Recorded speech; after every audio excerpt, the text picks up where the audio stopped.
So I'm a huge JRPG fan, and I assume you are too if you're watching this video. Although, I love the genre very much. Obviously, it's difficult to complete every single JRPG that ever comes out.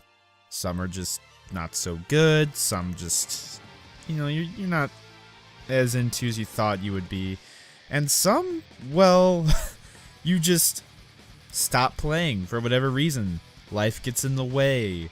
A brand new game came out while you were playing another, and then the game you were playing just kind of bites the dust. Today I'm going to be bringing you 5 JRPGs that I just stopped playing and never finished for a variety of reasons for each game.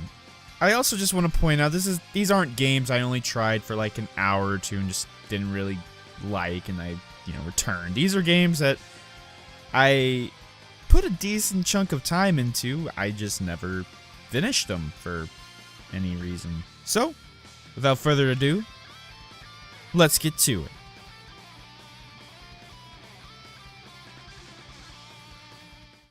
So first up on this list is Kingdom Hearts Birth by Sleep.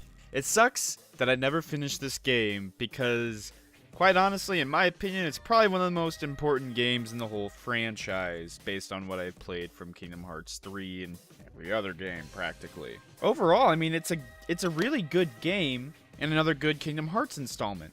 So, why didn't I finish it? And yet I have 2 platinums for Kingdom Hearts Chain of Memories.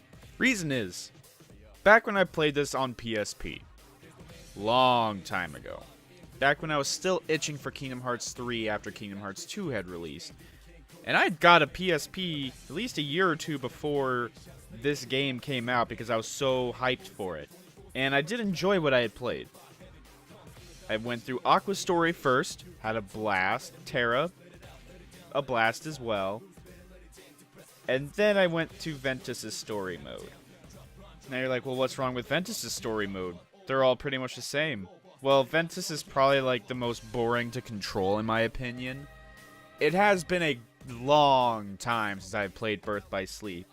So if I am going to replay it, I'm going to replay it on PS4 where it's at 60 frames a second. I know I sound like a PC Master Race elitist here, but it made Kingdom Hearts 1 a more enjoyable game for me, so it should do the same for Birth by Sleep. What hurts the most is you had to finish all 3 story modes to see the true ending. But yeah, this is one game I really need to revisit, give it another chance, especially with a platinum trophy. Oh yeah.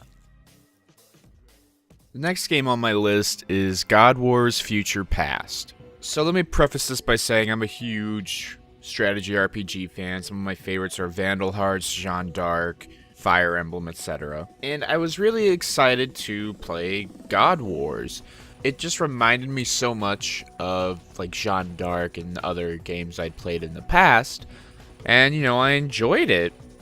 Was it a perfect game? No. I even had some like crashing problems with the game on PS4, which prompted me to just save my game constantly, but other than that, almost finished it. But then I got to the final boss, okay? The final boss has this massive difficulty spike for some reason. Like, his defense is super buffed. He can pretty much take out any of my characters at once. It's insane.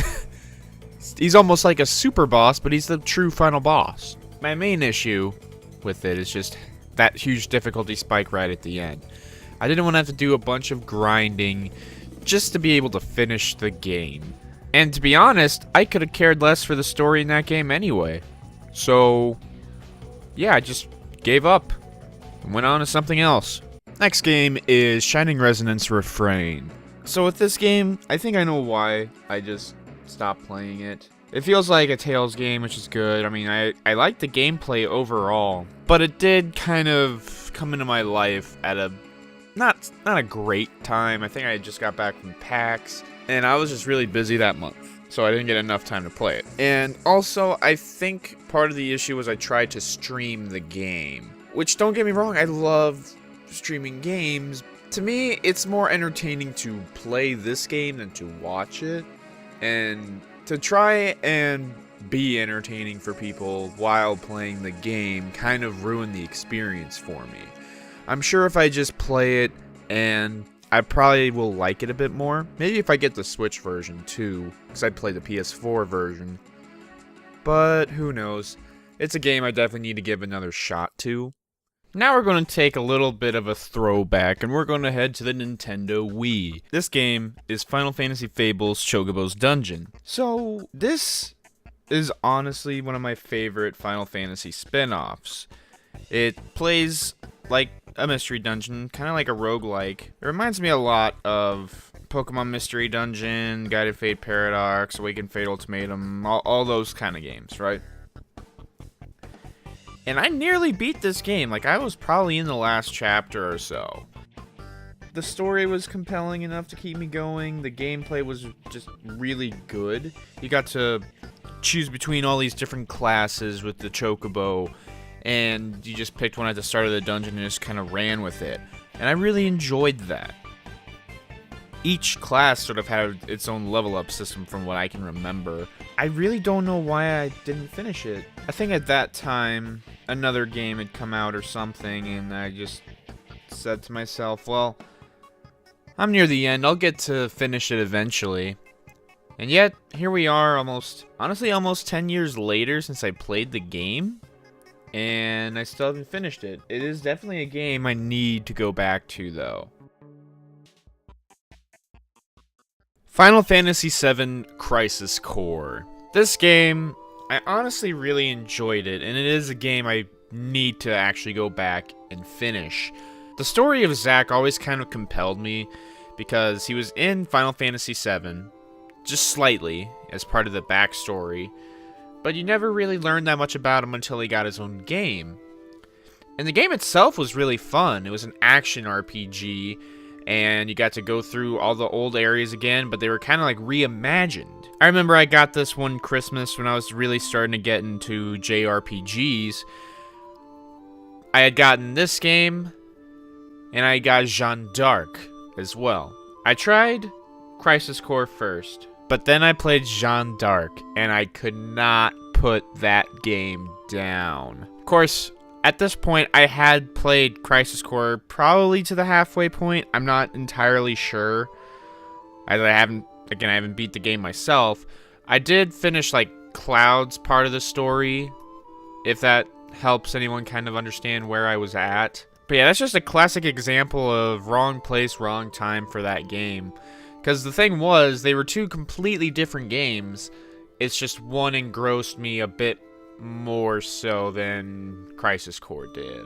Not to say I didn't have fun with the game, because I definitely did, but that's another game I need to come back to.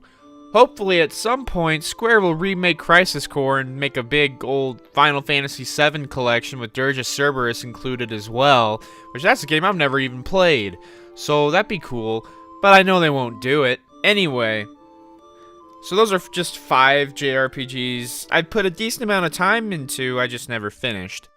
Let me know what some of yours are below, because I know we all have them. Whether we didn't like the game, whether we liked the game, we all have those kinds of games where we didn't beat the end boss. Please be sure to leave a like on this video and subscribe if you enjoyed, and later days.